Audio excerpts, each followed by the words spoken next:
Hassan Tampuli, I should begin with you because you were those who have been mounting this crusade against the detention of Chairman Wontumi, and it's appearing that you have a divided house, and now he's in custody because of your own making, according to his lawyer. Thank you very much, Samson. Good morning to you, and then good morning to your viewers and listeners.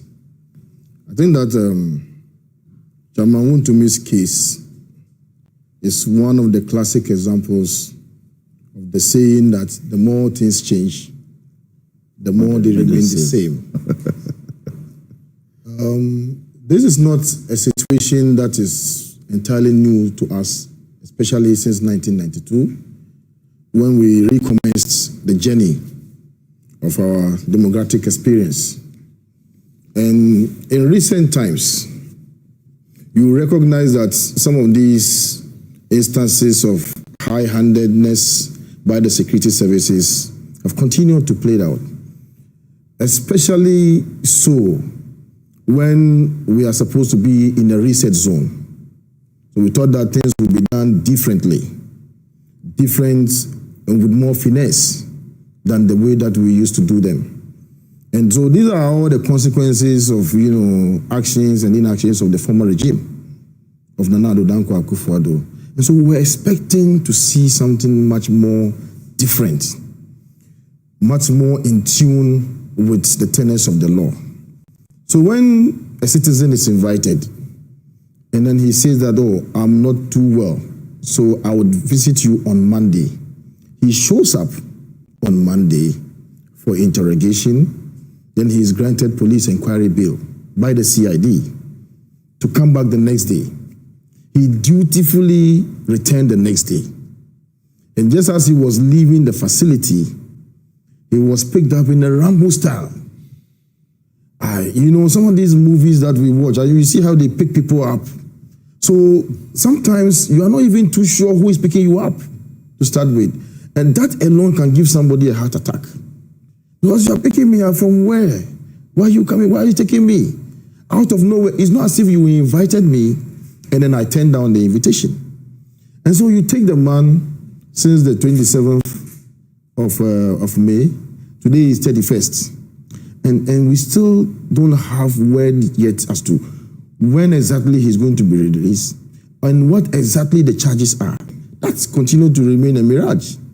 So when Tamale, in Myang constituency for the funeral of the late Myong Lana, when arrangements were made for the former vice president to visit him whilst in custody.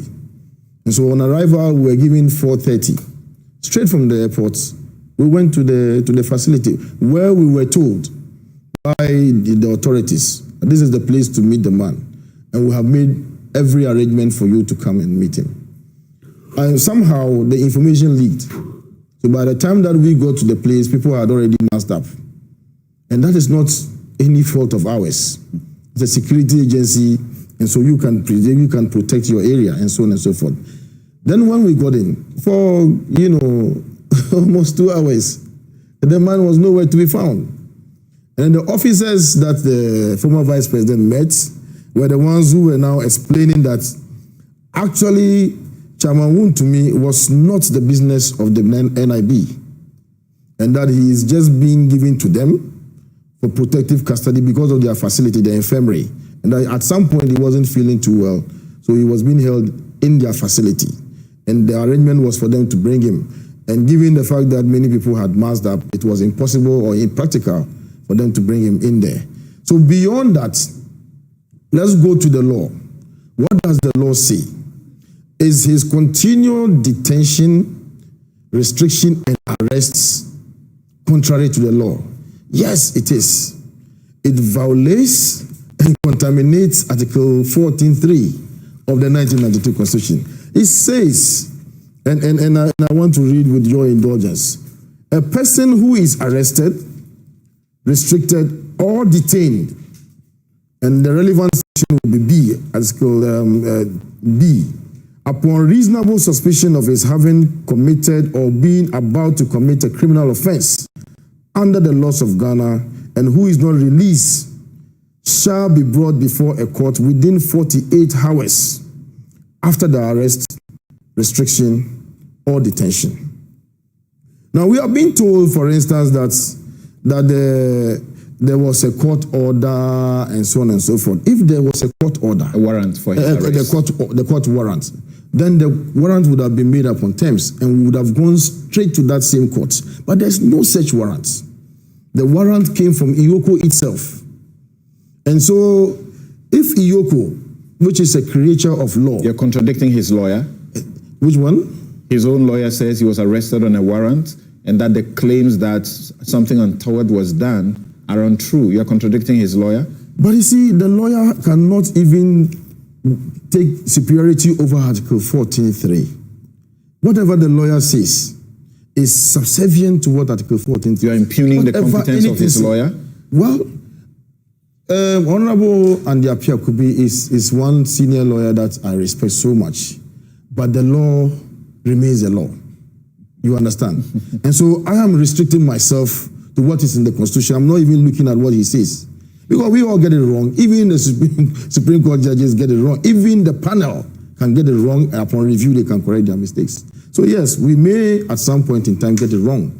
But what the law says is what I'm reading out. And our understanding, all of us, believe that within 48 hours, you must produce the person before courts. If the person is not granted bail, that's a law.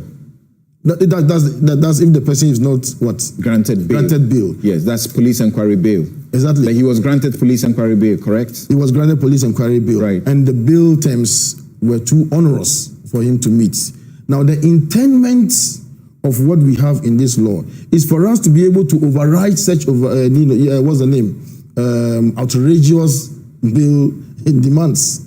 All right? So that whatever it is, you should be able to come within these 48 hours. EOCO should have brought him before a court of competent jurisdiction, regardless of whether he is able to meet the bail conditions or not. But the police do this every day. Can we educate the people correctly? They do this every day. They grant bail to people before the 48 hours. And because of that, they don't take them to court. Well, it says that if you want to continue to detain the person, or you want to hold the person beyond 48 hours, then you must do so with the blessing of a court. So if you release the person within 48 hours, there's no need for you to go to court. But what the law is saying, that if you want to continue restrict arrests or detain the person, then you must produce the person within, after 48 hours, you must produce it. So his lawyer is doing the wrong thing. His lawyer is rather accusing the lawyer of the MPP's Constitution Committee, Gary Nimakumafo, who has issued an application to the court, which should be heard on Tuesday, coming Tuesday, to vary the bail conditions. He is faulting that lawyer's work. He says that yesterday in the night, Friday, you know, this public office, they would have closed by 2 p.m. But they stayed up till 8 and they were still ready to inspect the, you know, as it were, the documentation of Brian Achampong. That's right. But the only hurdle they had encountered was that an application had been filed to vary the bail. And that he says has frustrated his ability to get his client out of EOCO detention. Something. The EOCO cannot rely on this application and say that the bail process has been frustrated.